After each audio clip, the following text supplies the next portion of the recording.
This is Lawrence Krauss and Richard Dawkins. They're in conversation with each other here. They spent an hour talking about how the wokies are out to get them.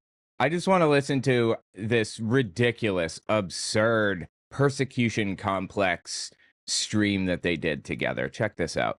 The book, The War on Science, is about how wokies have taken over science, and you can't trust wokies anymore to stay in their own lane, and we have to fight the wokie. Blah, blah, blah.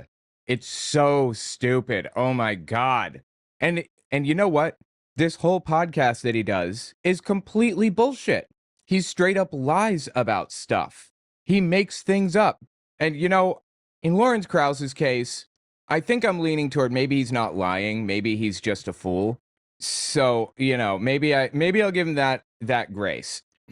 But he's still doing damage to society, real damage.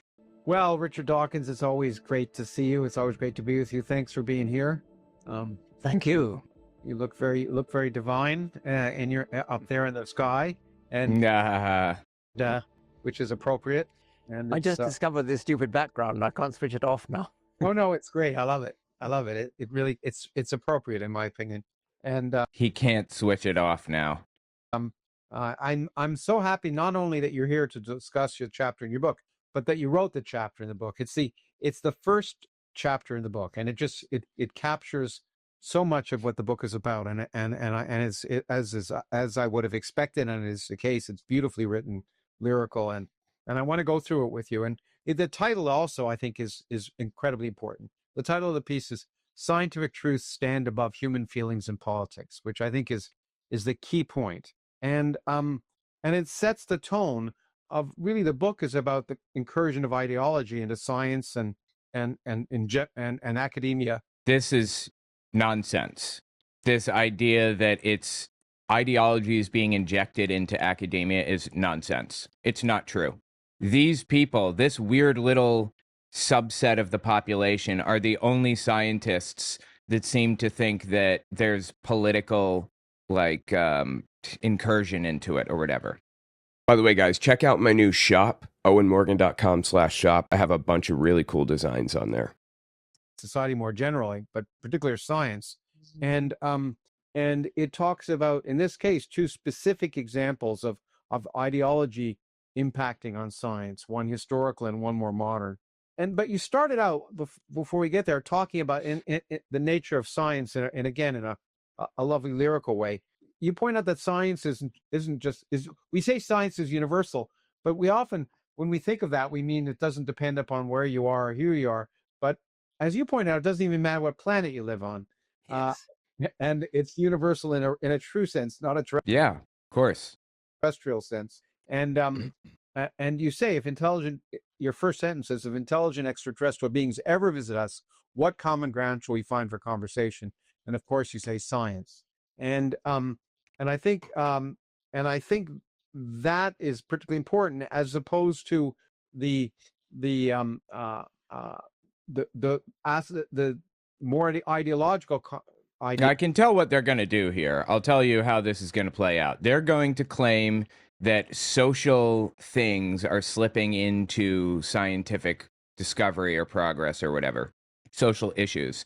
So if if alien scientists came here and saw what we were working on, they would see a bunch of rules about race and things like that. Not really.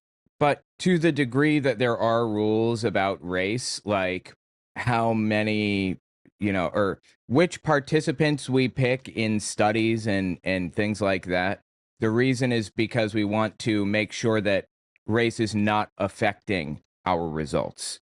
Race or gender or whatever, because humans are different from each other, and more importantly, humans view each other differently, and it affects the results. Obviously, Lawrence Krauss is like Donald Trump in that he thinks that, and I'm gonna try not to straw man him here, in that he thinks that women are taking over.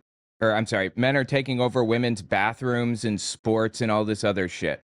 When in reality, the percentage of the population is infinitesimally small. It's almost not worth talking about in the first place. In fact, I'd say it's not worth talking about in the first place. The only reason we talk about it is because of Republicans, because they're weird little nutcases and can't shut up about it. Is such as systemic racism, decolonizing the curriculum, cultural appropriation. Yeah, we're trying to remove, I don't even know what he's talking about, but to the degree that this is the case, we're trying to remove race and racial issues and whatever from science so that it doesn't affect us or whatever. So it doesn't affect the results, because humans are very race centered and gender centered and everything. How does he not know this? Those are not scientific terms, and I think that's a key differentiation.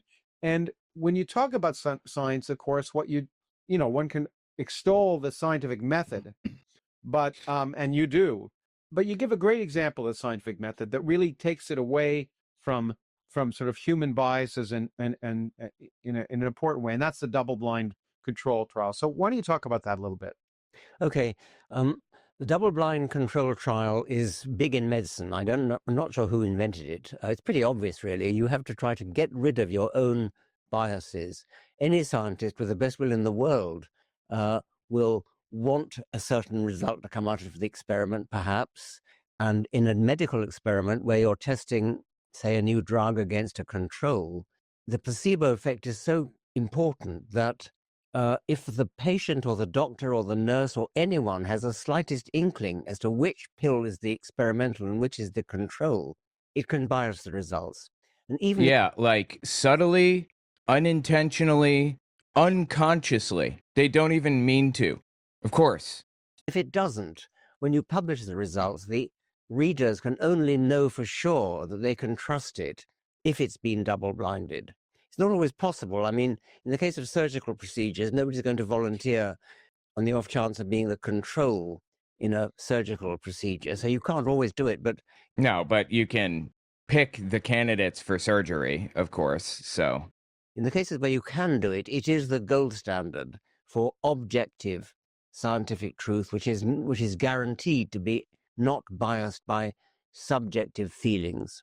Yeah, as you beautifully write, it stands for the exclusion of feelings, subjective impressions, lived experience, and yes, correct. Absolutely. I'm all in. I love it. a pernicious notion that, quote, your truth is different from my truth and everyone's truth is equally valid. The only fully reliable truth is the truth supported by objective, publicly inescapable evidence. And the Yes. double-blind experiment is a beautiful example of that. And you go further to point out, the different kinds of truth, which is becoming so prevalent nowadays in popular parlance. Okay, I know what they're going to do. I haven't even seen this, and I can see it. I know what they're going to say. They're going to say, your truth and my truth are the same truth. Like, you can't say, I want to speak my truth or whatever. That's a saying, a phrase that I've heard a lot, but from nobody in particular. I've heard this from the left and the right. This is not a left-wing, like, what's the word? Like a left-wing trend to say my truth is valid or equally as valid as yours or whatever. They're talking about the left, and they're like straw manning the movement and pretending that it's something that it's not. It's so confusing. Lived experience truth or indigenous truth, but Indigenous truth, lived experience truth. So I've never actually heard those terms before. This is my first time ever hearing those things. as you say, there's two quotes of yours that I particularly like here. Where facts are concerned, there's only one way to determine their truth or falsehood, and that's to examine the evidence. The best way to know how to evaluate the evidence is the scientific method. And most importantly, when you think of sort of cultural or socially derived truth, you say the facts of science were facts long before there were humans to discover them. Yes. And they'll be facts long after our species is gone. I think that's a really important factor. They don't require our interpretation for stars to exist. Yes, a kind of arrogance to assume that humans have to be involved in everything. I met. Did somebody say that? Who's he talking about? Is he complaining about somebody specific right now? Who's being arrogant and saying that the stars didn't exist before humans? Aside from young Earth creationists, I suppose. Is that who he's talking about? been in New Zealand recently, where there's a move to import Maori, quote, ways of knowing into science curricula. As you Really? Is that so? Let's find out. No need to wonder. Just loaded up our question gun. Let's go answer hunting. A movement into Maori theology. Really, what he's saying is there's a movement in New Zealand to integrate Maori theology into science curriculums, right? Government-backed proposals for parity with Western science. In 2020, New Zealand Governmental Working Group proposed recognizing Maturigana Maori on par with Western science in the National Certificate of Educational Achievement curriculum. Okay, I would have a problem with that, for sure. That's absurd. They should not be doing that. In 2021, group of University of Auckland academics in Listener 7 published a controversial letter in defense of science, arguing that Maturanga,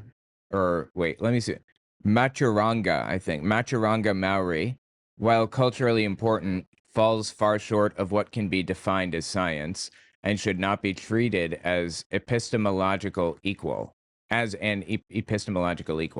This sparked intense debate across academia, media, and the public sphere, with thousands supporting both sides. Okay, yeah, I'm on Dawkins' side on this one then. We should not be integrating Maori theology or whatever into science. That's absurd, right? were saying earlier, science is universal. If there are Maori ways of knowing which are valuable, then they should be all over the world, not just in New Zealand. Yeah, and we should just test them by the scientific method and integrate them into our way of doing things. That's it. But they're not testable because it's kind of theological, right? Exactly. I don't know if he's a friend of yours, but you certainly know Tim Minchin probably. But I love the fact when he says this. Wait, why did he mention Tim Minchin just now? Talks about, there's a great line in one of his pieces where he says, "You know what they call alternative medicine that works? Medicine." Yeah, that's Tim Minchin. He said that. I thought he was talking smack about Tim Minchin for a second. It was in a poem he did called Storm. I watched it a long time ago. It's really entertaining. We should watch it again. Yes, quite. Yes. And I had that. Actually, I was at an event that was sponsored. It might have been, I don't know if it was related to Richard Dawkins Foundation, but it was in China a long time ago. No, it was for CFI long ago. And there was a big meeting, and they kept talking about Chinese medicine. Another name I kind of hate, because they have the same DNA, the same ATP. If it's not Chinese medicine, it's not Western medicine. It's medicine if it works. Yes. Yeah. And I think that's the important thing about science. Now, in this case, of course, the first example you give of this vain hubris, which of humans assuming somehow that they're that in the face of eternal and universal verities of science, somehow our human politics are more important. The first example you give is a tragic one, which is Lysenko. And we talk about that in detail. I learned a lot actually from reading your piece about Lysenko. I'm not familiar. And he, as is well known, he basically was responsible for the starvation of literally millions of people in Russia and later on in China. And why don't you talk a little bit about him? He was a charlatan. He knew very little science. He had fixed ideas, and he caught the ear of Stalin, and that was the whole point. Stalin loved it because it chimed in with his Marxist prejudices. And so Lysenko became... Cute little kind of jab there against the left, even though the left is not quote-unquote Marxist. Dawkins thinks that the left is Marxist. So he's become anti-communist, fascinatingly, which, I'm not a communist. I don't have a problem with you criticizing communism, obviously. But to be anti-communist the way that both the Nazis were and the Trump administration are, and an atheist, is kind of interesting. Not knocking it, I just think it's interesting, that's all. I am knocking being a Trump nutcase, though. Charge of Soviet agriculture eventually. He had huge power, and he abused his power. He even had his rivals imprisoned or even executed. And as you say, he was the cause of mass starvation, not just in Russia, but in China as well. The main source of the quotations that I give is a book that Lysenko edited, 1949, I think, about a 1948 conference in Moscow, where one after another the delegates stood up and denounced what they called Mendelist, Morganist, Weissmanist heresy.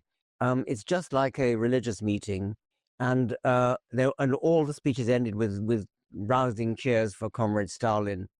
It's a chilling, horrible document.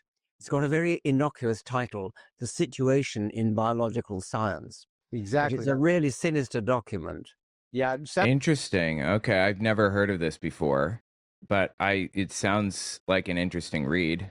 Sounds innocuous. The Situation in Biological Science sounds like a science document. And I want to parse some of this more carefully. The summary you've given is beautiful. I want to parse it because to understand exactly what he got wrong and how it related to Marxism. And you just mentioned this Mendelism, Morganism, Weissmanism, as opposed to Maturism. I'm not sure what Morganism is, but if I had to guess, I would say probably regarding Thomas Hunt Morgan, who studied fruit flies famously in the early 30s or 20s in Columbia University, I think, in an effort to prove eugenics. And he quit because he realized that it's nonsense. I don't know. Maybe it's a different Morgan. Which is what Lysenko promoted, and it was very Lamarckian. So why don't you briefly describe what this Maturism is? Well, Maturin was just a horticulturalist. He was a gardener, really, and he believed in Lamarckian inheritance of acquired characteristics, or he probably did. Anyway, Lysenko assumed that he did, and grafted the doctrine onto his name, and so he became a kind of hero in Soviet agronomy at the time. He was dead by then, and everybody had to bow the knee to his so-called doctrines. He was just a gardener, really. And he and Lysenko both believed in inheritance of acquired characteristics, which is anti-genetic. Inheritance of acquired characteristics. Okay, I'm not sure if they're referring to any specific thing, but regarding eugenics, this is before DNA testing existed, like long before. We didn't get DNA testing until fairly recently, when you think about it, all the way into the 2000s or even later, before DNA testing became common or commercial or whatever. People in Germany still believed in all of this stuff. So I wanted to know, when did this whole eugenics thing really start? When did the idea get passed down? At what point did people start believing all this? And the answer would surprise you. It was not with Darwin. Darwin's Origin of Species was published in Germany in 1859, I think. And that's when a lot of the hate started, around then for Jews. But it was not based on Darwin's. I mean, that bolstered the argument and gave it credibility. But all the way back in the early 1700s, there was a woman who was studying pea pods and stuff. It was not Mendel. It was a chick. I forget who. She talked about inheritance and, how it works and how you can pass down genes basically from one organism to the next or whatever in more simple terms. It was all the way back in the early 1700s when it started, fascinatingly. It's not true. It's a doctrine which persistently rears its head. Lots of people want it to be true. They have a sort of human, probably political desire for it to be true. If it were true, then they believe it could be used to sort of in the perfection of humanity, that kind of thing. The Weissman alternative, which is that you get the genes you're doled and nothing can do about it, they're yours, and then you pass on half of them to each of your children. And you don't influence them on the way through. They just flow through you like a river. That's very different. That was anathema to Lysenko and to Stalin and to essentially all of Soviet agronomy at the time, except for the heretics who were imprisoned, banished, or executed. And that idea, and you say that basically he rediscovered a very Lamarckian notion, and it's a simple notion. Anyone who I suppose who gardens knows that plants can change and respond to environmental stress. Cold can induce them to flower, etc. And that's called vernalization. But you say Yes. what went wrong, and very Well, big it's wrong. not inherited. I mean, Exactly. it's yes, yeah, Yeah, exactly. It was the belief that it was inherited, that some kind of yes, memory could go on, and yes, that's very quite. Lamarckian. And and and I think the point you make here, and people may wonder why did it catch on? And you say his nonsense would have died a natural death had it not conformed to Soviet ideology and the quasi-religious Marxist faith in the indefinite improvability and malleability of man, which goes with its general suspicion of genetics. So the idea that people can, that future generations can improve because of what of genetically, literally, because of what past generations have done, and Yes, I mean, well, at least what past generations have said. Of course, they can improve by what past generations have done. I mean, in the sense that if past generations, if you're in a society, for example, that you know. Where people don't believe the rustling of the trees or lions, your future generations will suffer for that. But I remember listening to a debate with Krauss and a Muslim, I believe. And the Muslim was trying to poke holes in Lawrence Krauss's moral compass or whatever. And he basically says to Krauss, like they come to a crescendo in the conversation, and he says, "So, would you be okay with incest then? Because there doesn't seem to be any, all the things that you've said so far apply to incest." And instead of thinking about this, considering it deeply, and trying to understand why generally as a society we're not okay with that, but we are okay with gay people. Instead of doing that, he just said, yeah, I'd be fine with that. I should have realized then that this guy isn't really a deep thinker, actually. Like, he thinks deeply about some things, but when it comes to social issues, he's literally just repeating things that have been said already by others. And he's not like forming out any kind of original anything. It's painful and sad. But the idea that the genes are changed by what you're doing in your life is Yes, certainly. But it yes. captured onto that. That's where I hadn't heard that before. I was always wondering why Lysenko caught on, and it's that notion, that the Marxist notion that man can improve and be malleable. And Oh my God, dude. The Marxist notion that man can improve and be malleable. Is that a Marxist notion I mean, am I missing something?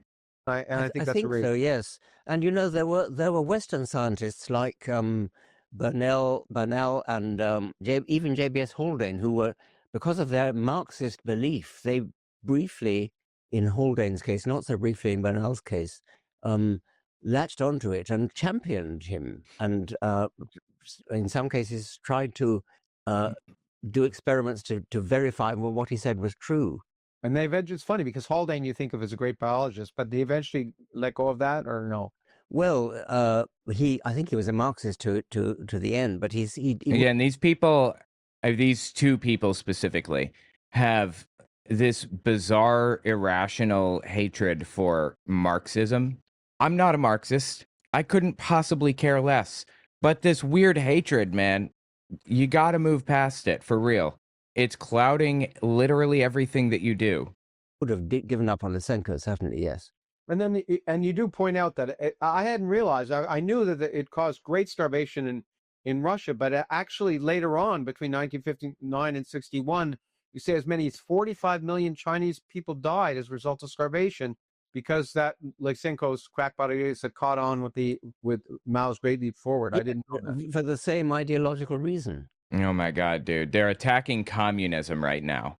We're not talking about anything of real value. They're talking shit about communism and linking it to the left, the modern left in America. Please, the Red Scare ended like 50 years ago or something. Move past it, guys. Yeah, that's amazing. Now, there are quotes from this conference that I think I have to read, because they really capture how political ideology supersedes science here. Thus, comrades, as regards the theoretical line of biology, Soviet biologists hold that the Maturin principles are the only scientific principles. The Weismanists and their followers who deny the heritability. Yeah, that's what this is all about. They're linking communism to the modern left in America, is what they're doing. That's just embarrassing and sad. Seriously. What? Of acquired characters are not worth dwelling on at too great length. The future belongs to Maturin, and that V.I. Lenin and J.V. Stalin discovered I.V. Maturin and made his teachings a possession of the Soviet people. And it goes on, what is interesting, and again, I think it's important to view in the modern context of how this has happened in different modern attacks on science by ideology, is to see how other academics pile on, and you quote another speeches by other people other than Lysenko saying the only correct theory, the one capable of illuminating the path of practical agronomy, is the Maturin-Lysenko theory. I cannot refrain from telling you a curious incident that when a professor protested, and how awful that was, and where people are beginning to condemn those who think otherwise, and I think that's a really important characteristic of this. Yes, and at the end of the conference, there are these pathetic individuals who stood up and confessed their sins. Yep. Communism in the Soviet Union was psychotic, equally as psychotic as Nazism was in Germany. 100%, maybe more psychotic. Can't we all agree on that for the most part? Communism today is not the same as back then. Trust me, if you think it is, you're incorrect after reading about the period.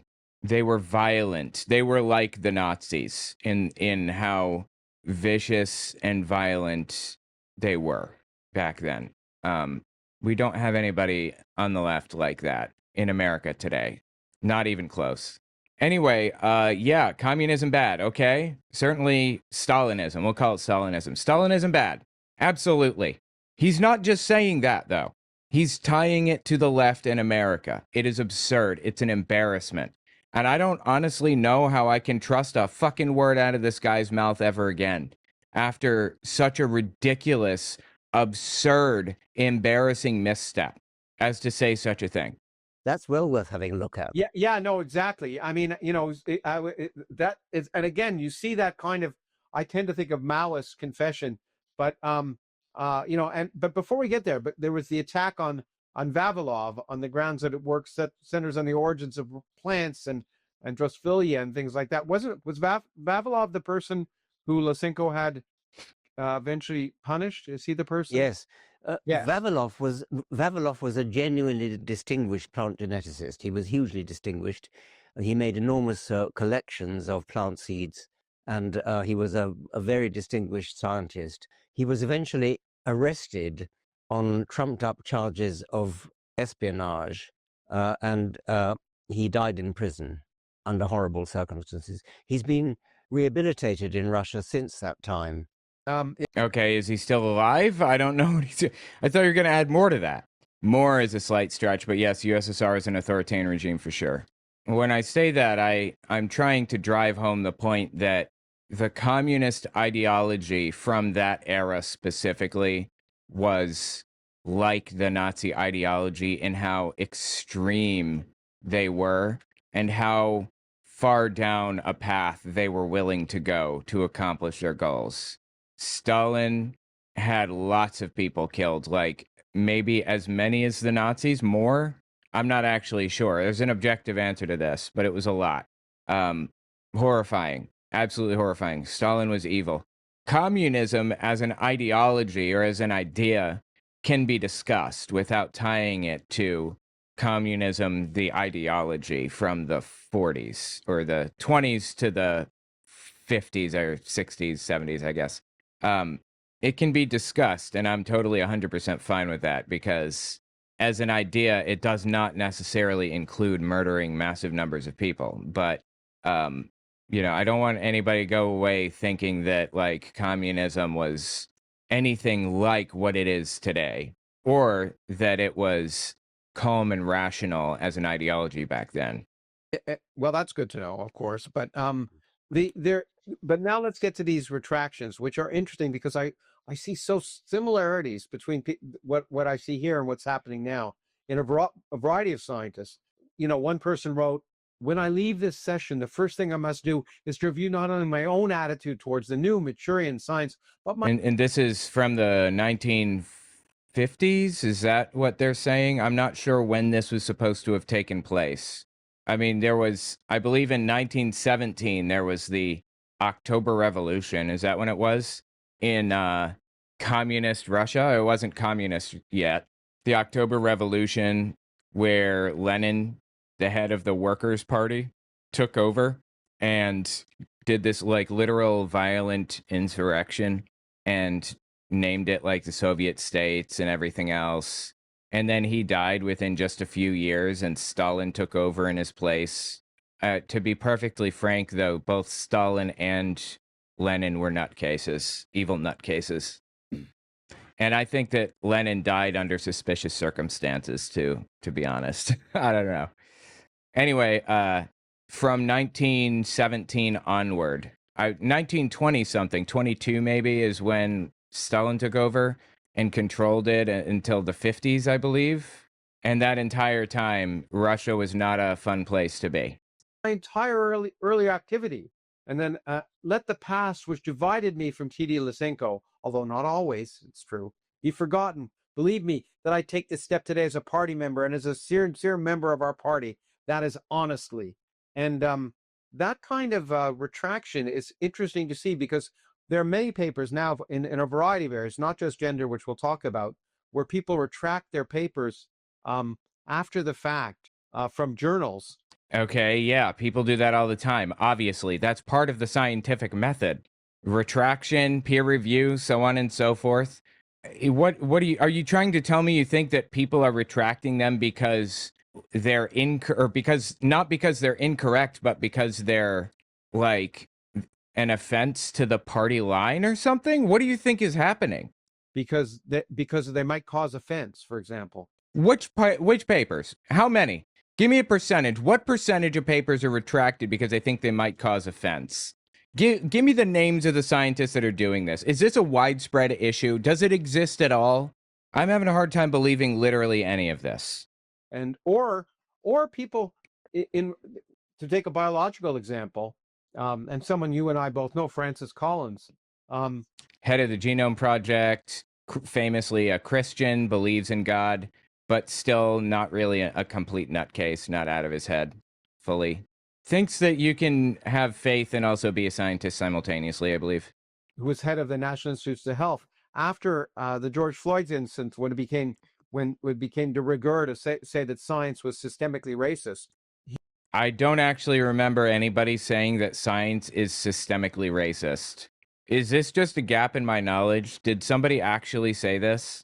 Like like somebody of value, like not just some rando on the street, but actually like a scientist, first of all. And second, I know that people say that there is systemic racism in the United States, and that's factual. Obviously, look at the number of, all right, look at the study. Oh, he may say this is a racist study and just disregard it. Look at the study that says that if you have a black sounding name, you are less likely to get hired at a company. If your resume has a black sounding name, Tyrone or something, you're less likely to be hired. That is an example of systemic racism. Doesn't need to be bias anywhere in the system, like intentionally knowing bias. Doesn't need to be anywhere in the system. It's just a byproduct of human nature. So, of course, there's racism or systemic racism in science in the sense that we have biases. That's why we do double-blind studies, to filter out the systemic bias, right? How can you argue with this? And what's more, who the fuck said it in the first place? Seriously. He's acting like this is some gigantic issue. He confessed that the National Institutes of Health had been systemically racist basically all the time he was director. But that kind of virtue signaling obviously means nothing, because if he really believed that, he would have resigned. He's an idiot, dude. Systemic racism is not intentional, knowing, trying to rig the system against somebody. That's not what systemic racism is. It's just where we have this underlying bias in the back of our minds, everybody, and it affects the results. That's why we have double-blind studies. What are you smoking? All right, you know what? I'm not that guy. I'm not always going to be bagging on people. All right, let's see. Did Francis Collins say there was systemic racism in science? Let's see if we can find out. March 2021, Francis Collins, then director of NIH, I did not know he was the director of NIH, issued a formal apology for structural racism in biomedical research. His statement was part of the NIH's launch of the Unite initiative, aimed at identifying and dismantling long-standing barriers that limit diversity and inclusion in science. He framed this as a recognition of historical inequities, not as a personal confession of guilt or wrongdoing, the way that they're claiming it was, like similar to a confession of guilt in the Soviet Union. It wasn't like that. And pledged concrete actions, policy changes, funding programs, workforce diversification. He specifically linked these inequities to 400 years of history in the U.S., noting that no institution, including the NIH, is immune from those legacies. Of course, obviously, yes. How can anybody disagree with this? Are you serious? Here's what it was not. It was not an admission of sins, like in the Soviet Union, in the sense of a public confession of personal ideological crimes as in communist show trials.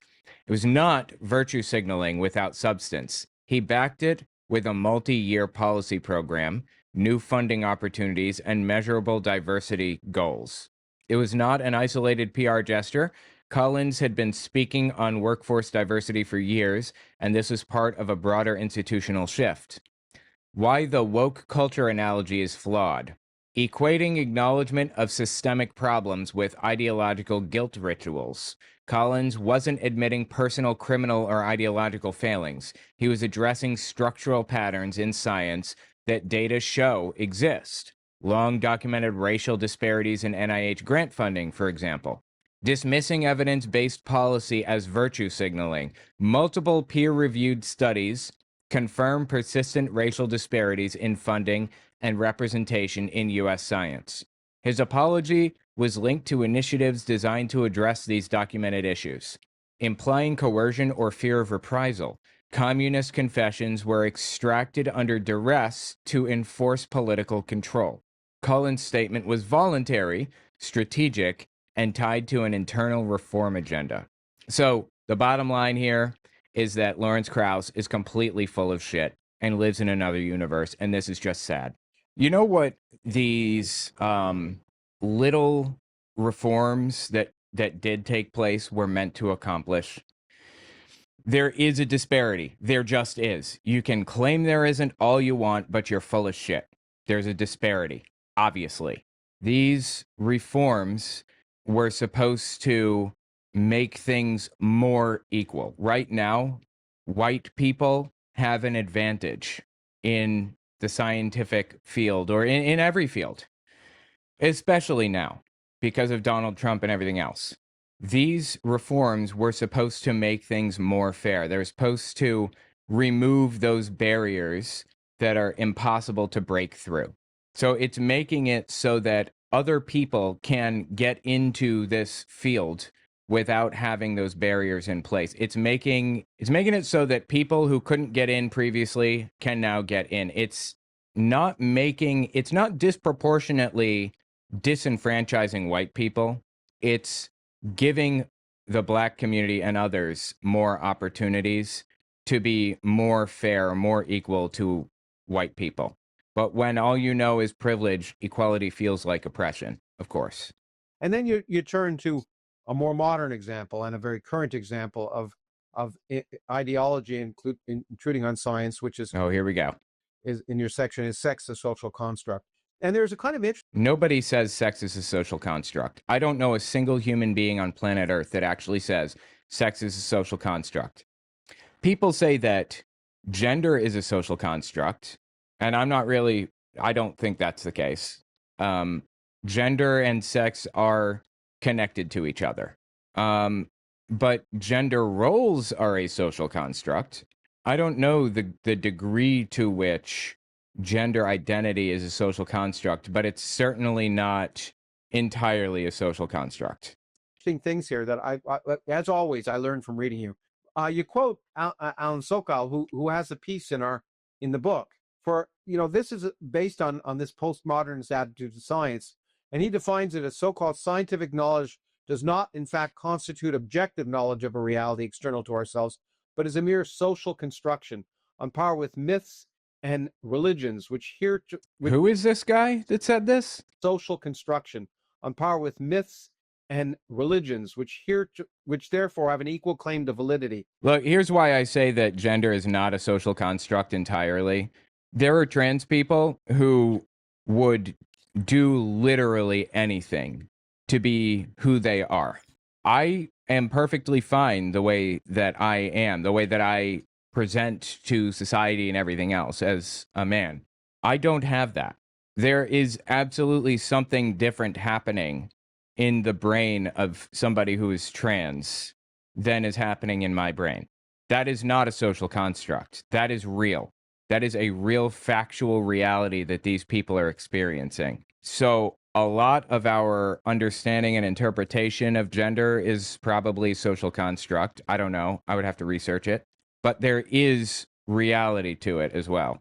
And these two quotes from social scientists that you have here blew me away, and I have to read them. One, psychologist Harry Collins. The natural world has a small or non-existent role in the construction of scientific knowledge. I mean, Yes. I'm sorry, what? Existent psychologist Harry Collins. The natural world has a small or non-existent role in the construction of scientific knowledge. I don't think I fully understand yet. I mean, Yes. how can he even say that? It's just shocking. Yes. Let me just step back and try to understand what he's saying one more time. I didn't understand one of the words. Psychologist Harry Collins. The natural world has a small or non-existent role. The natural world, I thought he was saying pull. The natural world has a small or non-existent role in the construction of scientific knowledge. in the construction of scientific knowledge. Okay, I don't understand the context behind that. Obviously, the context in which Lawrence Krauss is understanding it is absurd. But I'm hard pressed to believe that somebody would literally say the real world has no effect on science. That's basically what he said, right? The world around us, the things that we experience, our interpretation and experiences in the world and in society have no effect on the scientific body of knowledge that we've developed. That's his interpretation. That's absurd, of course. Let me see if I can find this quote. On par with myths and religions, which therefore have an equal claim to validity. And these two quotes from scientific knowledge on this postmodernist attitude to science, and he defines it as so-called scientific knowledge does not, in fact, constitute objective knowledge of a reality external to ourselves, but is Okay, that's absurd. a mere social construction. Claims scientist says, or somebody, is this guy even a scientist? I don't know. Said science is a social construction. Another guy said, what was the quote again? Par with myths and religions, which therefore have an equal claim to validity. And these two quotes from social scientists that you have here blew me away, and I have to read them. One, psychologist Harry Collins. The natural world has... Harry Collins supposedly said the natural world what? Has a small or non-existent role in the construction of scientific knowledge.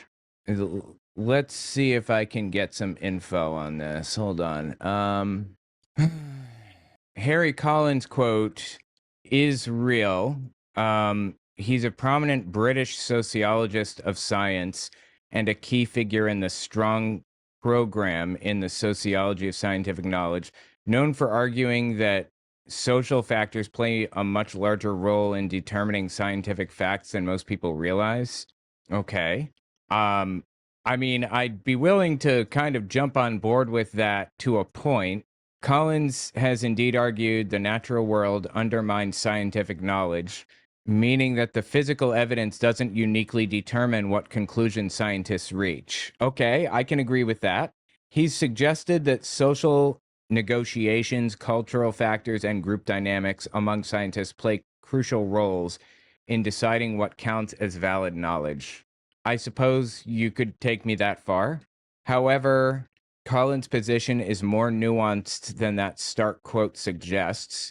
He doesn't necessarily claim the natural world is completely irrelevant, but rather that its role is much smaller than traditionally assumed, and that social processes are the primary drivers of knowledge construction. Well, he's a sociologist, so I'm inclined to accept tentatively that social processes are the primary drivers of knowledge construction, but there are factual things that we can know about the world around us. So yeah, I don't know. He's associated with the Bath School of Sociology of Science and has written extensively on topics like gravitational wave detection and artificial intelligence. His work is controversial among some scientists who see it as undermining the objectivity of science. That sounds like they're cherry picking the hell out of this to me. Knowledge. I mean, Yes. how can he even say that? He's taking it out of context, obviously. That's not what was meant, based on what I found here. But this guy is controversial, so one of many, like, legitimate scientists. Like, this is one lone nutcase in a sea of normal human beings. This is cherry picking, if I've ever seen it. Christians do the same shit with the Bible. How can you possibly justify this to yourself? It's just shocking. Yes. And then this other person, another social scientist, Kenneth Gergen, the validity of theoretical propositions in the sciences is in no way affected by factual evidence. Yes. Okay, one more time. Kenneth Gergen, the validity of theoretical propositions in the sciences is in no way affected by factual evidence. Yes. Is in no way affected by... That might actually be completely made up. He didn't say that. That's a lie. This is made up. This is just fictitious. This is not real. Are you fucking serious right now? I was expecting people to give me real fucking quotes at least. This is not real. This is insane. This isn't even cherry picking. This is making shit up brazenly. Turn in your scientist badge, okay? You don't deserve it anymore. Give back your PhD. This is absurd to come out here and make these claims in this fucking book. He wrote this book and included this in it. How can he who made this up? Did he make this up? Somebody made this up. I'm surprised. I thought they would come with real quotes and then twist them out of proportion, which is what they've been doing up to this point. But to make something up completely whole cloth, that's what religious people do. This is a fucking joke. This is really sad. I should get this book and debunk it from start to finish. This is a completely fake quote. That's fucking disgusting, dude. What is wrong with you that you would do that?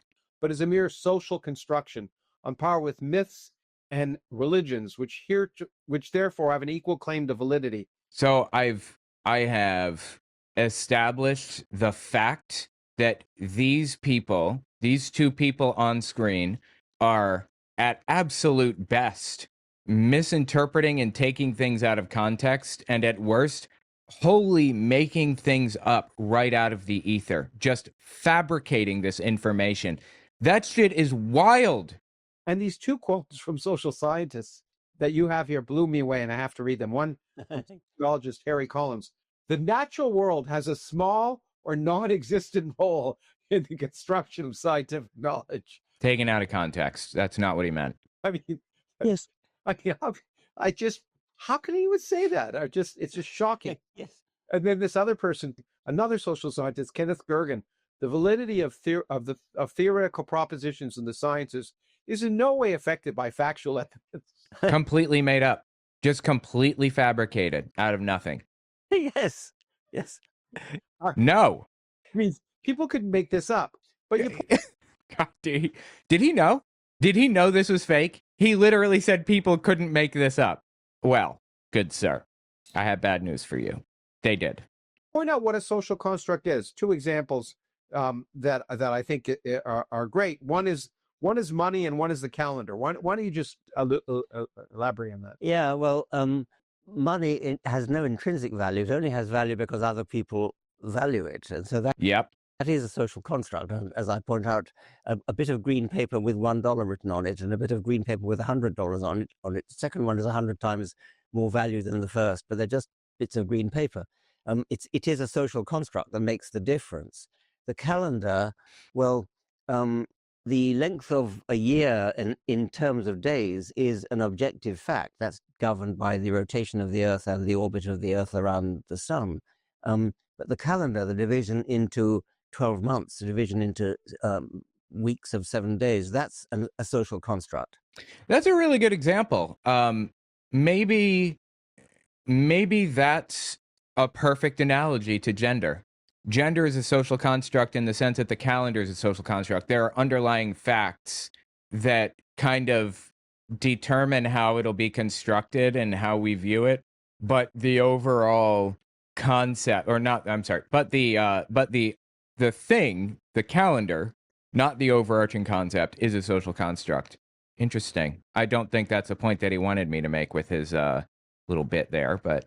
And I quote the rather humorous example of the lost 11 days when the Julian calendar was superseded by the Gregorian calendar, and they jumped 11 days sometime in September.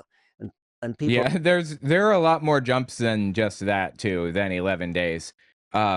George Washington's birthday, just look it up. What is George Washington's birthday? You'll get two answers. That may be because of the 11-day thing, but the point is there are a bunch of holes in the calendar. You know why they call it the Dark Ages? Because we kind of lost track of time. Allegedly rioted because they thought 11 days had been stolen from their lives. I mean, that's the elevation of a social construct where it has no business. Exactly. Yeah, the calendar is social construct. The Earth's orbit isn't, and no matter what you think, the Earth orbit takes a certain amount of time, and that's absolutely. So the Earth's orbit would be comparable to sex, and the calendar would be comparable to gender to some degree. That's not even exactly right, because the Earth's orbit would be more closely related to gender as a concept rather than gender as gender roles, maybe. I think that's probably a better way to kind of understand it.